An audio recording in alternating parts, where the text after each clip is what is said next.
We love what we do. We're in this stuff every single day. If you don't have that level of buy-in, if you don't continually train in it, continually grow it, don't build. It's that simple. I know people might think, maybe who listen to this going, yeah, well, you could just vibe code it now. I don't think somehow that you probably could with ease. Do you know like what the payoff is for doing it internally versus over time? Way cheaper. It's massive savings. Massive savings. Even salaries and everything else considered, it's massive savings. AI isn't going to be the fall guy in the end. You're the one on the chopping block too. So you got to be ready to sort of push with that in mind. All right, Colin. So 22 years, Novo Construction, Chief Innovation Officer now. We're going to go into your experience of building. You build your own technology. You buy technology. You use technology throughout the construction industry. And we're just really going to try and extract as much of that experience as we can in the roughly 60 minutes that we have with you. So let's do that. But remember, the first few questions are just quick fire, yes, no, one word answers. The one tool Novo can't live without. I guess that'd be Sentinel, which is our in-house system of record we built. Okay, nice. Okay. Could a firm whose data is a mess today get good results from AI within a year? Yes, but they'd have to front load that, getting that data really, really well structured and understood. You start feeding the AI bad data, incomplete data, it will start making stuff up. It will misrecognize things. So yes, but a lot of caveats. Fair enough. Is the most of the construction AI that you see solving a real problem or not? Most of it, no. Some of it, yes. Okay. Do you think AI will shrink your headcount? I do not. Ooh, love it. Is there a job in construction AI should never be allowed to touch? There's probably more than this, but I would say I hate the robocalling to subs. The robocall? Yeah, robocalling to subs, kind of leveraging a relationship, your phone number, tricking them to get information about whether or not they're going to bid on something. Relationships are critical in this industry, and I feel like that is kind of against that social contract. Okay, fair enough. Do you think robots will be doing work on your sites within 5 years? Yes. I mean, I think it could be as simple as, a data capture or a walkthrough. I think they're probably going to be doing more layout, and if we're not counting Dusty, but yes. Yeah. Okay, fair enough. And what's the first thing? Well, you can answer this one a little bit more, but what's the first thing a construction CEO should do on a Monday morning to get AI ready? Boy. You might want to turn it over to the CIO, but where is my data and who is keeping me from using it? Okay. Yeah. Nice. Okay, let's go. Can you just give us a really quick introduction to Novo, just so we can understand a bit of the context about like who you're working for? Yeah, we are a commercial general contractor based in Menlo Park, California. So we service Northern California, San Francisco Bay Area, and then we also have operations out of Austin throughout Central Texas. So about 400 employees at this point, and still growing. Yeah, very cool. So with the tech connection, yeah, I guess it kind of makes sense. Like so close to Silicon Valley, huh? You're yes, heavily in. Yes, we got to kind of live the same experience as our clients sometimes. Yeah. Do you find from like obviously everyone who's building technology, so the technologists and people building hardware, software, that kind of thing, is there a relation between a construction company based in Silicon Valley and like the access to tech and everything else that you seem to find there, or do you think it doesn't matter too much? No, I mean, on some level, it makes us more accessible for new ideas. Even go back to like something like Y Combinator. We worked with PlanGrid almost immediately when they came out of Y Combinator. There's a lot of startups based out of here. We're down the street from Stanford. I talk to a lot of startups come out of Stanford. I take meetings with students at Stanford to kind of walk them through the beginning of their construction tech journey. So I think it does. I think it does make a difference. Yeah, no, fair enough. Makes complete sense. Okay, 22 years at Novo. So you've already been like putting technology into the construction industry before tech in construction was even a thing. What works? Feeling old on that one. What works? It's funny because I was thinking back into this history, like this used to be a world based in Windows Remote Desktop connections using a platform like a Prolog or, early days of PM Web into a Procore, and sort of this whole evolution. The cloud changed so much, and I hated that definition or SaaS back in the day. But, construction's a remote work business by nature. We've got job sites. We've got people out on job sites. So really sort of flattening that and being able to leverage the internet and the cloud and bring all these documents, all this information together. I think that's worked as well as anything. I don't think I have a single tool or, platform that really stands out that worked. Everything kind of comes and goes over time when you're here for this long. So like the movement of everything into the cloud, which was roughly 15 years or so ago, the main kind of movement happened? Yeah, early 10s.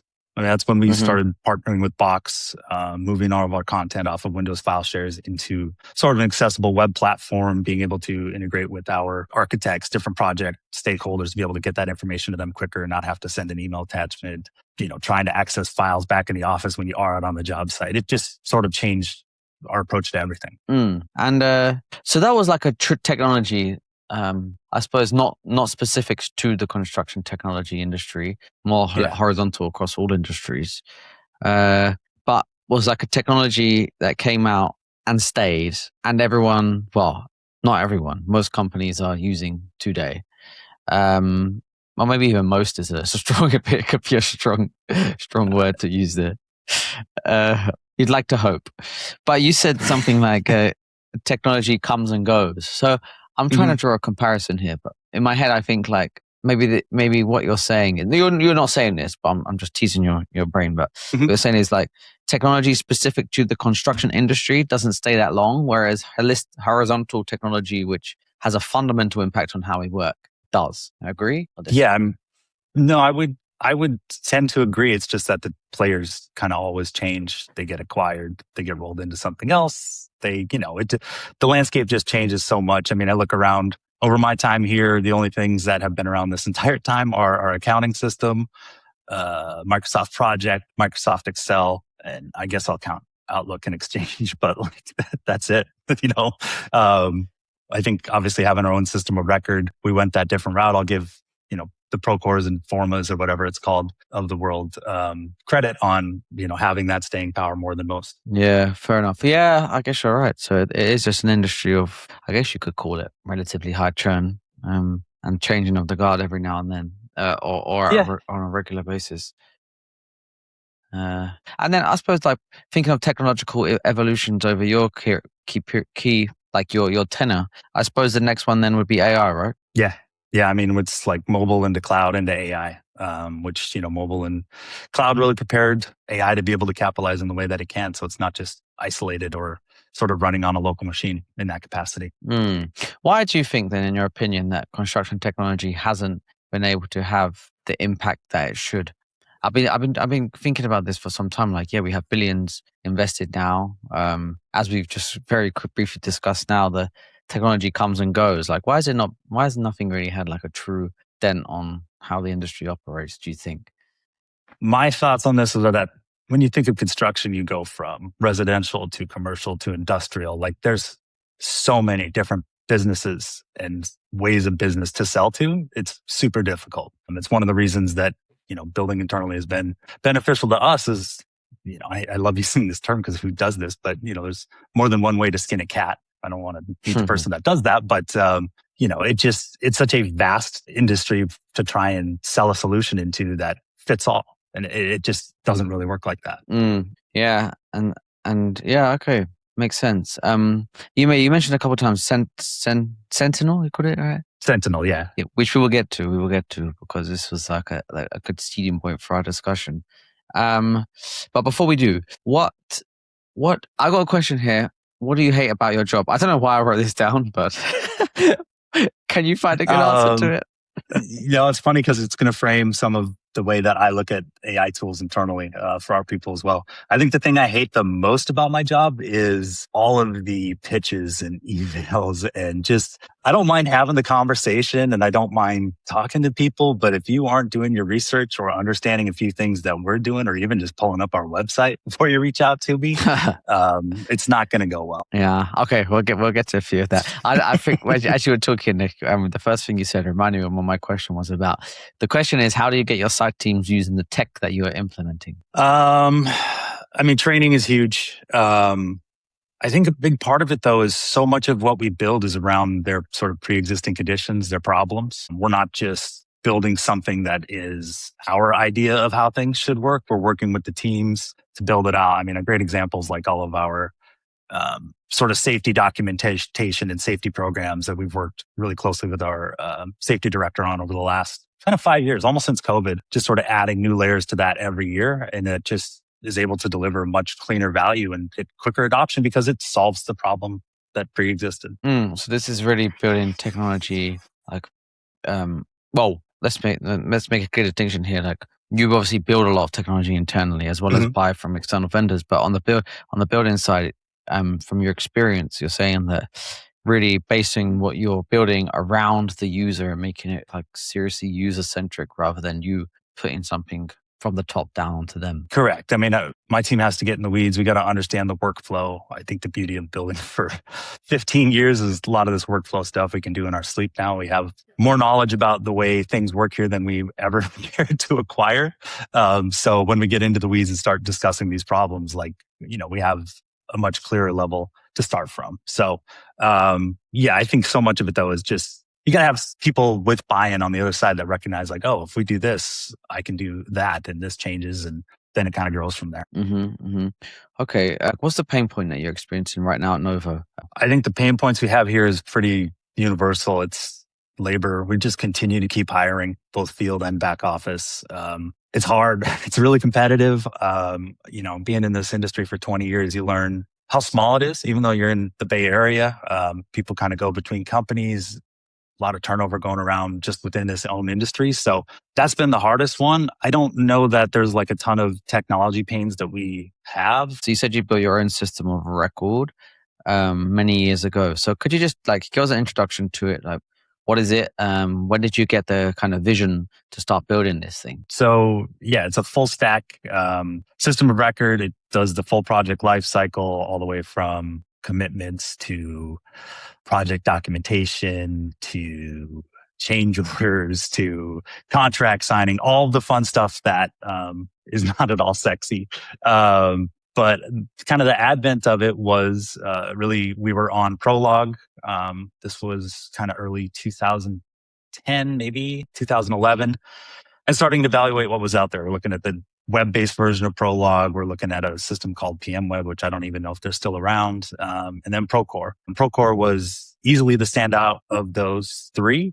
But the one huge thing it didn't do for us at the time was speak to our accounting data. It was really just project documentation. So the price tag for that didn't really justify where that was at. And we also had built a internal PHP-based system that did our cost reporting, pulled it out of the accounting database, dumped it into MySQL, allowed us to sort of update that nightly, and then we would, hand over the job cost reports to the users from there. So that sort of first step pushed us in the direction of, this can be kind of the core of what we build out.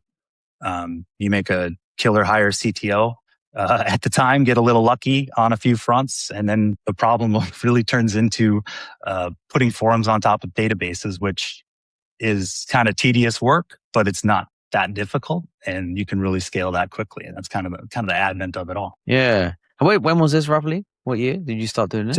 We started doing this in 2011. 2011. And so this was your kind of your everyone else is using Procore. Novo is Procore or others. Novo is building its own kind of internal equivalent of what Procore is. Yeah. Yep. And we had to add sort of the external portal view to it. So their architects, subs, owners can have access to project information as well, respond to RFIs, respond to submittals. So that stuff kind of just comes over time, but never really lagging the industry, leading in some ways over the years too, but not for long.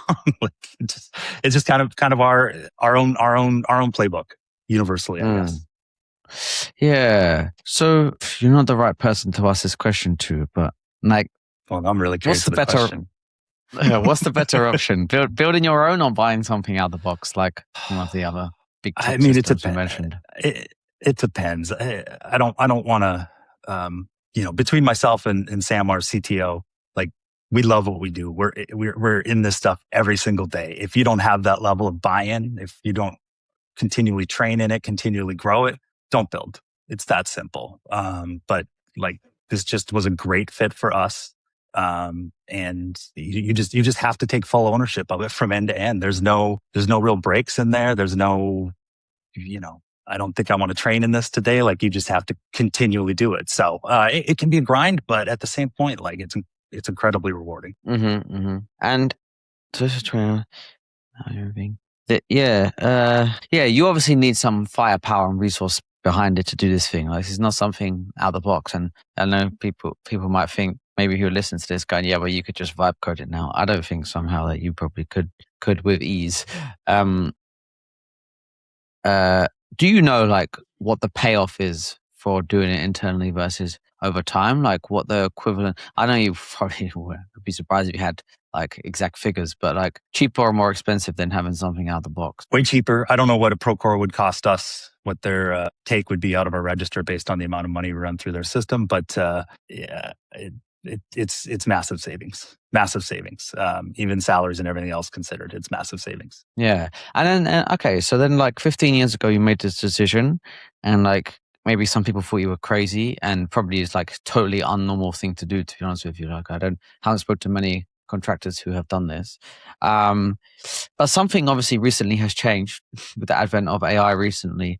And there's lots of debate and ongoing discussion about like the benefits and drawbacks of all of your data being inside a system like Procore and whether they are the right company to deliver value on AI and all of this stuff. But obviously you sit in a unique position because you have all of your data inside of this system already. So when it comes to, first off, question then, I guess it's hard to compare, but are you starting to now see the benefit as it relates to artificial intelligence for having done this 15 years ago? Yes. I mean, I don't think we've really tapped into the true potential of it yet. The biggest benefit, number one, has been just being able to build with the AI tools. We feed them into a well-structured existing code base, get them up to speed very quickly. Every new session is like, this thing has been living in it with us for 15 years.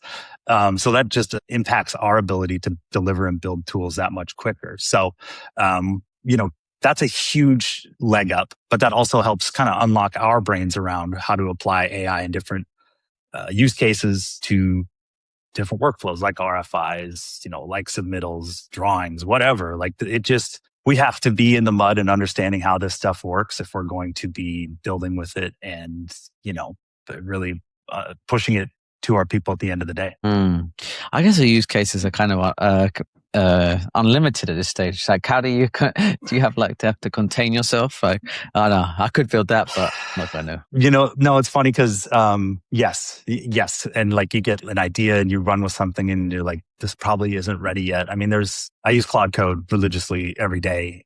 There's times where I will start a conversation that is just strictly pie in the sky, like what's possible, what can we do here? I give it access to look at the data we have in MySQL and my local development machine and kind of let it run and spin up ideas from there. So yes, the reins have to be put on, but it does help become a bit of a dreamer and kind of, I don't want to call it a roadmap per se, but just give you sort of general directions to build towards. Yeah. One poorly managed incident. That's all it takes to demolish the entire profit on your project. And right now, the only thing standing between you and that disaster is your superintendent showing up at 3 a.m. buried in paperwork before the day's even started. That's why Breadcrumb exists. Not to add more technology to the job site, but to give the people running it tools that actually work the way they do. Safety plans signed off, orientations completed on any phone in any language, permits processed without the back and forth, no paper, no chasing signatures, all synced directly into Procore. With OSHA penalties reaching into the tens of thousands, that kind of oversight isn't just a nice to have, it's everything. Over 1 million workers across 50,000 projects globally have Breadcrumb in their pocket. Book a demo at breadcrumb.co. That's breadcrumb.co. Links in the show notes. Major construction projects are complex, and construction managers know that every day things don't go as planned. Unfortunately, most don't know what and why until it's too late. The best construction leaders know that the secret to delivering on schedule is for everyone to be planning together, committing to targets, and tracking their performance every day. By combining look-aheads, weekly work plans, visual staging diagrams, and daily activity briefings into one multiplayer platform, Aphex is where the world's leading projects are planned and coordinated. Join the largest projects and contractors across Europe, the UK, Asia, Australia, and New Zealand, and discover why at afex.co. In construction, precision matters. Every budget line, every schedule, every document. But too often, project data is scattered across tools and departments, creating risky silos. That's where ArcDesk comes in. ArcDesk is the all-in-one construction management platform designed to connect your entire project operation, from opportunity through to tender, all the way to handover. With real-time dashboards, cost control, scheduling, procurement, and document management in one place, ArcDesk gives you complete visibility and control. Trusted by contractors, subcontractors, and asset owners worldwide, ArcDesk has powered landmark projects from shopping centers to Europe's tallest buildings. If you're ready to reduce risk, protect your margins, and deliver projects with confidence, discover ArcDesk today. Visit arcdesk.com, that's ARCH desk.com, and see how leading firms are building smarter with ArcDesk. Hey listeners, I want to take a quick break to remind you about the Bricks and Bytes newsletter. If you're interested in learning about the technology shaping the future of construction, you won't want to miss the valuable insights we share each week. To get this exclusive content delivered straight to your inbox, head over to www.bricks-bytes.com and sign up today. Link is in the show notes. Back to the show. Would you, someone like who is maybe considering building their own versus getting something out of the box? So, what's your thoughts on that? Would you advise people do it or not? And if you do, then like how? What's the kind of what should they be prepared for? Yeah, I say yes. Do it. I think I think at the core of your business, all that data is super important, especially as we continue in this new frontier of AI. But it takes a lot. Like a lot of things broke our way. I don't want to minimize that. I don't want to simplify that. Like even being ready for this AI moment, like it was kind of a half-witted decision of us 15 years ago to even try and internalize this and have the gall to think that we could pull this off. So then when the AI moment shows up, it's like, oh, cool, that's all put in one place. This is all together. By the way, here's our code base. Here's how we do things. Here's this workflow. Let's build this new system and just kind of run with it from there. So you have to have the right people. It's not just a me statement. My team's been incredible at sort of adapting and helping grow this within this era, but it's not as easy as here we do this now. Somebody has to take ownership of it. It has to. AI isn't going to be the fall guy in the end. You're the one on the chopping block too. So you got to be ready to sort of push with that in mind. Yeah, and the thing is, I guess people like building is one thing, but then like maintenance and troubleshooting when things go wrong is like another as well. So to a lot of people, it's like a lot easier just to have something that's almost plug and play. I will say that on the maintenance side of things, like initially we thought that was going to be a big problem. We're always, of course, evolving, adding new features, updating code, whatever. But like just things going wrong, you click a button for feedback in our system, kind of draw on the screen, say what's going on. You send that off to our team. You'll get a response within 10 minutes. Sometimes we can fix it within 15 or 30. Like there's always somebody looking at this stuff. So it's not like it just gets fired off into a ticket system at some grand enterprise. Mm-hmm. Like it's all people that you can pick up and call and have pretty easy access to. So I think there's actually some benefit to doing it that way internally on top of, just not having to become a ticket, wait 48 to 72 hours for just the first response.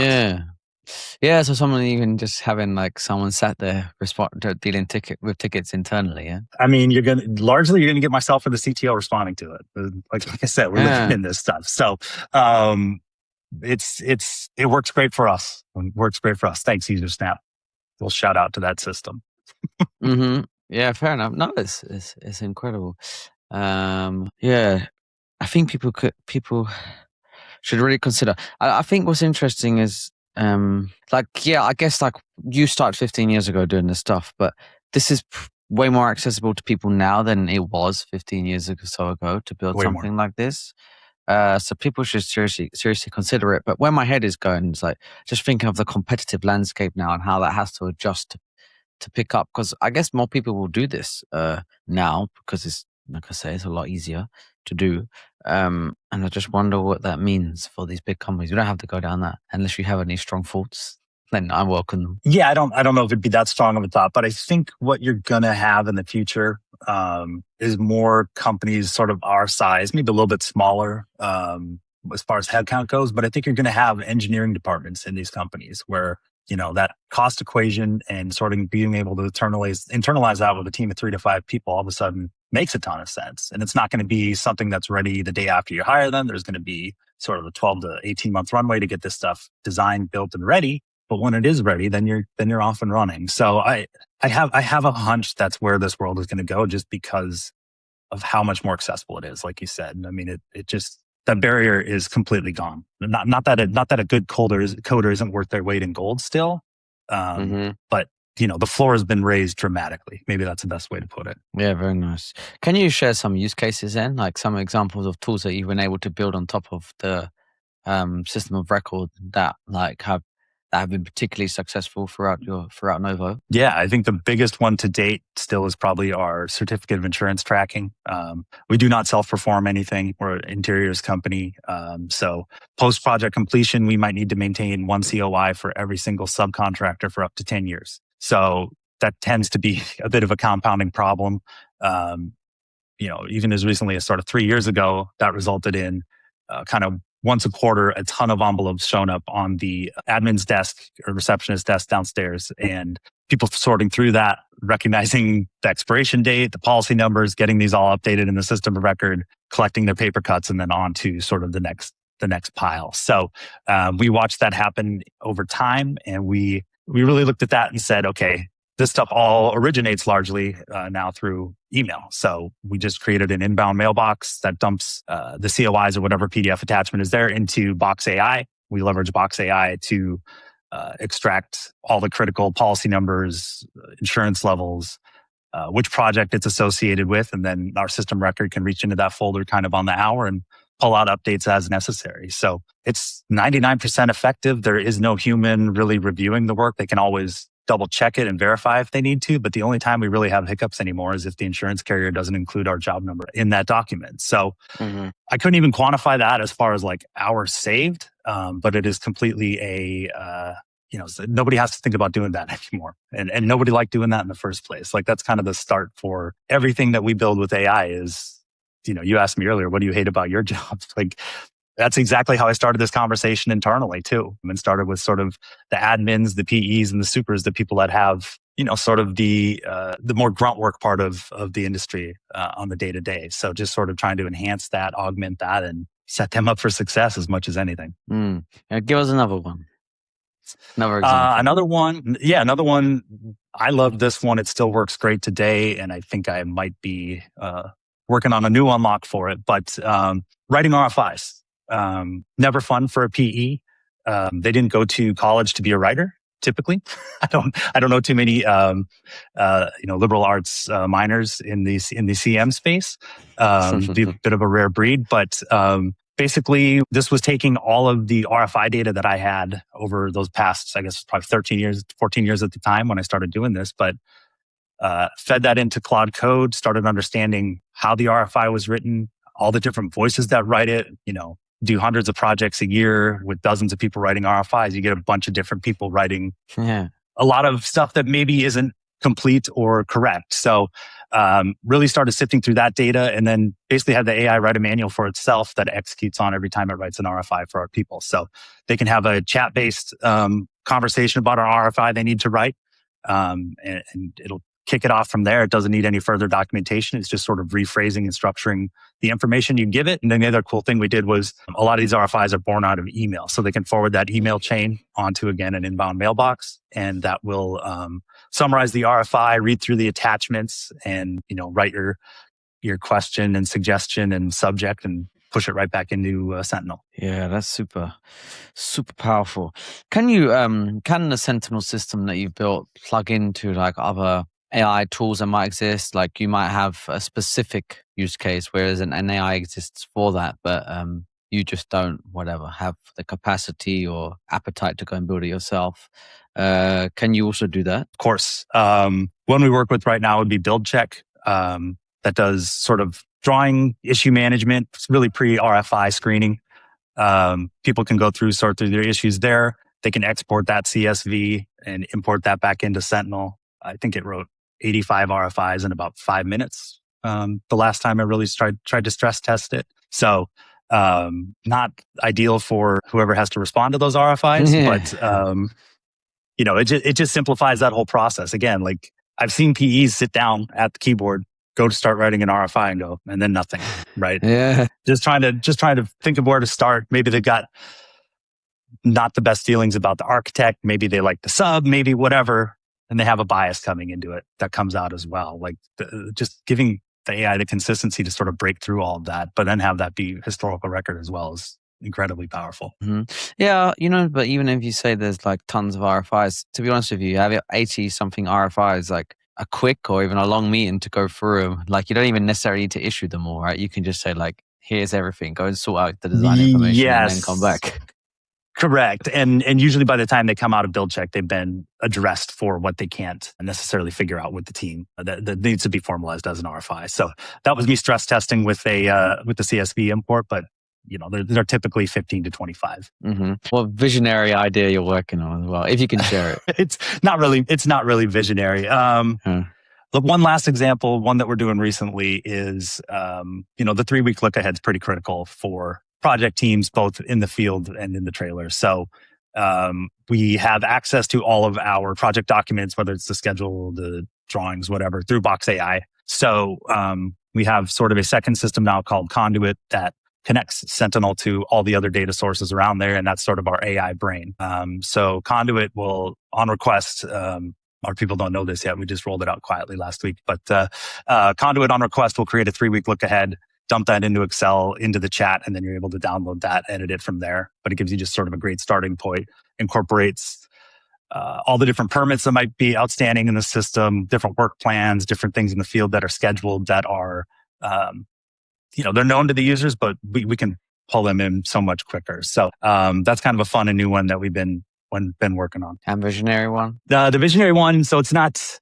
I'm gonna pump the brakes on visionary, but we started, incorporating a lot of the drawings and the spec books into the project level data. So it used to be sort of a Box AI query asking questions about the drawings, whatever. It worked okay, but when you're doing that and hitting 300 plus megabyte files, it takes a long time, and oftentimes it's sort of what's called a half-assed answer. It just isn't really complete. So by parsing these, separating these, it gives the AI way more precision when it goes in to find those answers and when it's looking at, 2 or 3 sheets rather than hundreds of pages.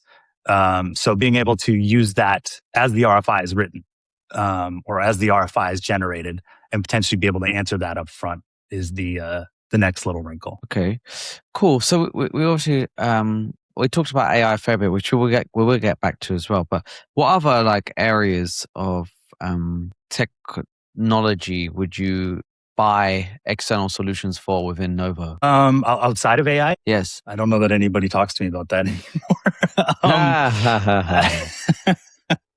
I'm not surprised. It could be a tough question to ask because it's probably been a while. No, it really is. Like it's so native now. It's so basic to our day to day and so ingrained in everything we do.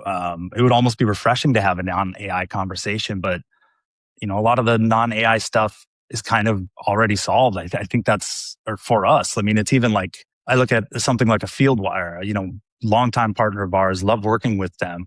But, if we really wanted to push and run in a different direction from them, we probably could. But like, it just isn't necessary. That's just adding more weight for supporting people. And I don't know that I'm properly answering your question there, but like, it just, I don't hear a lot of it. No, I don't hear a lot of non-AI stuff anymore. Yeah. What about more from like I suppose we could like change completely, but you mentioned, I don't know if Novo are specifically like using robotics on site or anything like that, but how about that? Are you or what's going on? So for us, our subs would be the ones using it because we're not really self-performing anything. Mm-hmm. So all of our trade partners would do that. I know Dusty's out on select projects over the last couple of years. And we got plenty of, A+ trade partners that will be doing their thing when it comes to new technology in the field. But a lot of that just doesn't, it crosses my desk, but it's kind of garbage in, garbage out just because it doesn't apply here. Yeah. Fair enough. Okay, cool. What other could you give examples of like other AI or other, let's just say tech, because AI is again an overused word, that excites you now, like from in the external world that you've seen and are maybe considering working with or are working with? Man, I'm going to sound like such a nerd right now, but I don't know that I continue to see much. I mean, I'm at a loss, if I'm honest. It's just, I'm so immersed in that AI side of the world. I Not mean, that I like you don't mentioned, remember what it was like without it, but yeah, maybe the example I was trying to get was like you're using build check for like checking errors, emissions, and drawings. Are you like using other ones for other like specific workflows or otherwise? yeah, we're using Carmen for scheduling. That's been kind of a fun one. Again, it's completely AI centric, but we have people here that love Microsoft projects still, or that's kind of all they know. So I have to meet them where they work there. I can't really instill massive change across all these different teams. So Carmen's been a great way for that to sort of integrate with project and get these schedules started quicker, easier, and a lot less friction. Kind of the same start as the PE writing the RFI, the super starting the schedule. They're just going back to a previous template and copying and dumping all this stuff and probably making errors and omissions along the way. But this just gives a fresh start from the beginning. So that's been a really fun one to be able to leverage as well. Yeah. So the point is that like you have your core system, which is Sentinel, and then you have like other systems, other software that exists externally, which you're using to help with specific things. Yeah. So there is room for other technology within Novo. I guess it just has to fit within your plans and not be able to be replicated very easily from what you're already doing with the tools that you have. Yes, correct. And it's got to complement what we already do. And on some level, it has to be able to interface back with it. Even if it's just an export that we have to build an import for in our system, I don't really care. If it's an API that we can integrate with, even better. Okay, let's go to something you said in a quick fire round was something like something that frustrates you. Was like the amount of pitches and inbound and stuff that you get from people trying to sell you tech. Like roughly how much? I mean, as far as like just cold emails, yeah, it's probably approaching 100 a week. Wow. As far as like, it's so many a day, and this is the beauty of having the same email address for 22 years, right? Like I can't really hide. So no, it's probably close to 100. Same thing on LinkedIn, man. Like I try and be open and connect with people, and then when I connect and I get pitched on something 2 minutes after the connection, it's like, okay, we're done. We're done with this. So it comes with the nature of the business. Like I get it. The other one that I hate is please reply so I can close this loop. It's like, man, I didn't reach out in the first place. I don't owe you anything. I'm sorry. I think that's no, it's not quite Chris Voss level, because like you say, you never responded in the first place. So we're not quite at the master negotiation tactics yet.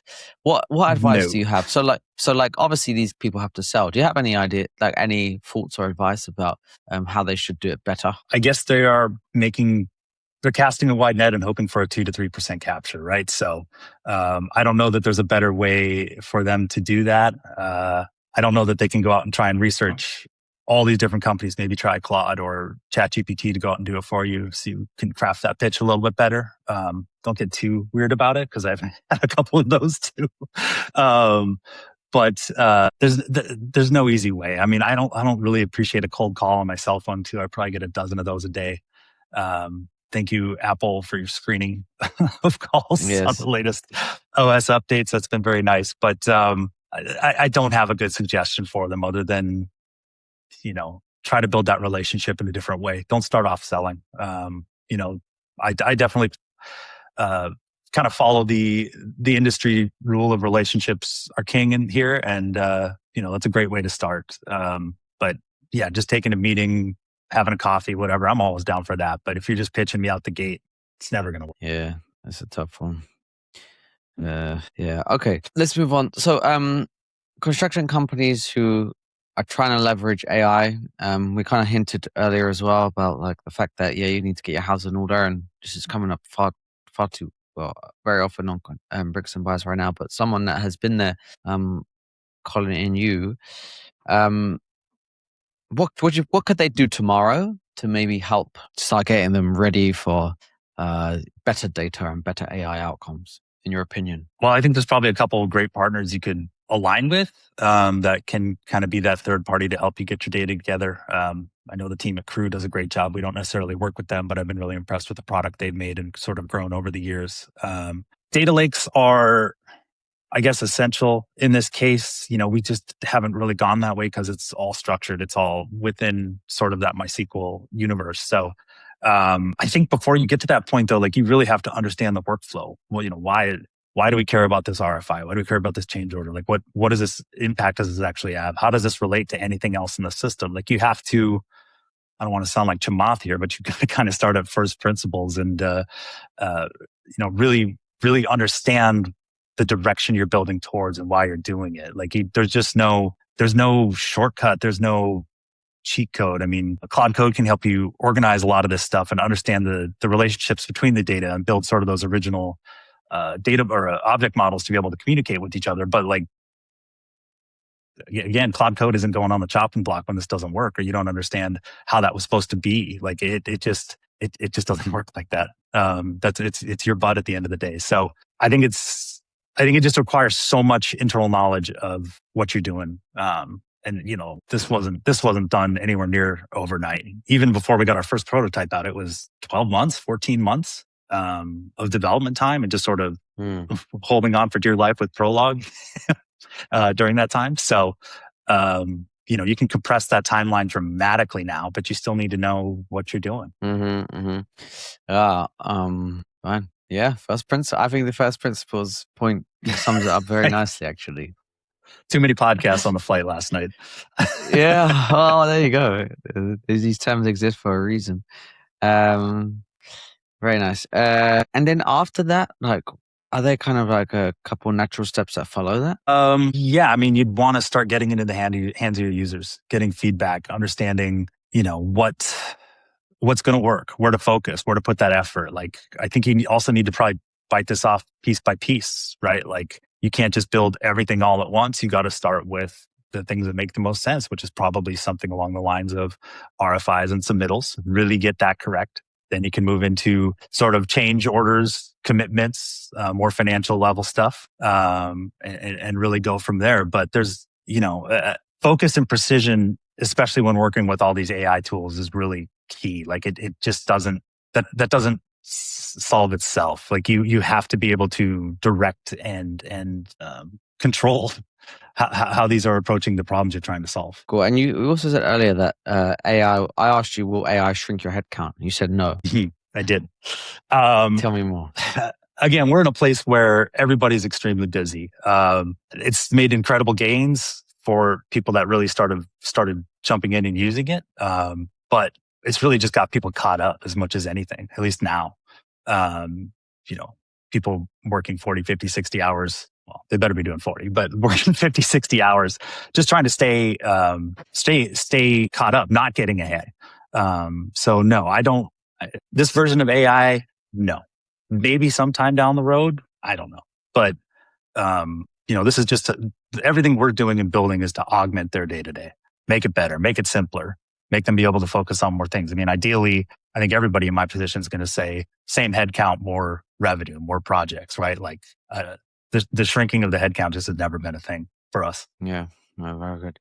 And okay, last one, and another one we touched on earlier was about one thing in construction that should never be automated. Yeah, that was the phone call for me. I think I've been pitched on it too much recently, but like this is a relationships business, and you've got vendors out there that will impersonate your phone number, robocall a subcontractor, and sort of have just the AI collect the information if they're going to bid, or they're going to do this, whatever. And it doesn't really add the value for the amount of disdain I have to imagine that subcontractor has on the other end of the phone talking to an AI, expecting it to be somebody else's voice, right? Like some things, I'm okay with the AI email, receiving those. I can generally tell when I'm getting them, but like I get it. I understand that.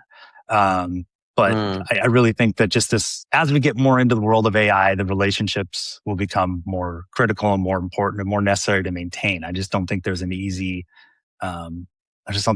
mode for that. But ideally, you're freed up to sort of manage those better and spend more time enhancing those. Yeah. So, okay. So I understand what you're explaining now. So this is like a automated AI agent that will call up subcontractor and ask and try and extract information from them about their willingness to bid on a project. Yeah. Yeah. Or following up on behalf of the system about their number or when they're going to turn it in or what. Yeah.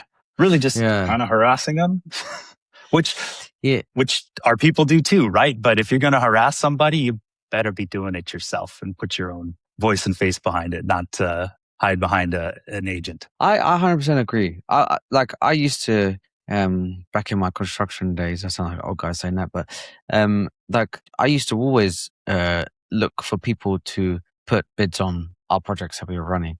And like that phone call was always kind of I wouldn't say it was an enjoyable thought about doing it, but when you did speak to them on the phone, like you say, it was relationship building, rapport building, like chatting to them.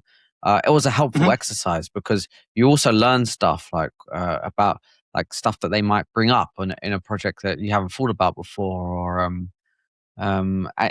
like I don't know, maybe some of it's not easy to explain unless you've experienced it, but there was something kind of magical about doing that and like putting a face to a name rather than just like making a bid process completely faceless. Like next thing you're placing the contract and you never even spoke to the person. And it's like, are you a real person? Yeah. No, I'm not. Like, no, I'm not real, but we're doing this job together. And especially for our case, we're reliant on, the same sort of group of subs to go out and bid every project, whether it's here or whether it's in Texas. Like we're not soliciting bids from everybody. This is, this is a relationship business in that way. So, don't abuse it. Don't be lazy.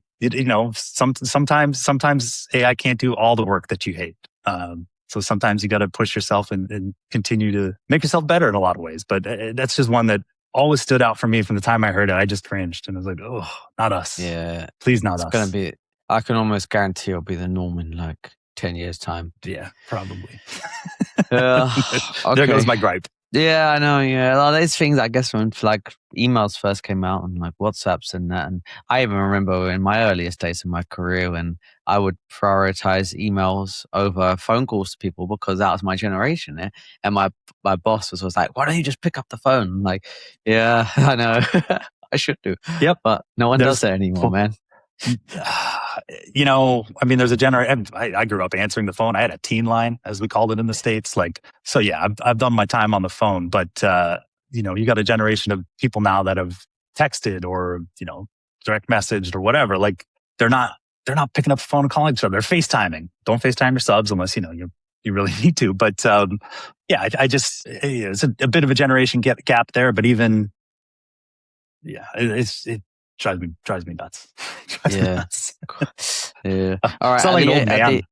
Exactly. I was going to say, at the danger of aging ourselves too much, we should wrap this up. Yeah. Colin, thank you so much. Very insightful. I think people should definitely consider what you have taught them today. Like, consider building your own system of record for the processes within your company because, the benefits sound like they're paying off, and you're definitely going to have an advantage over people that.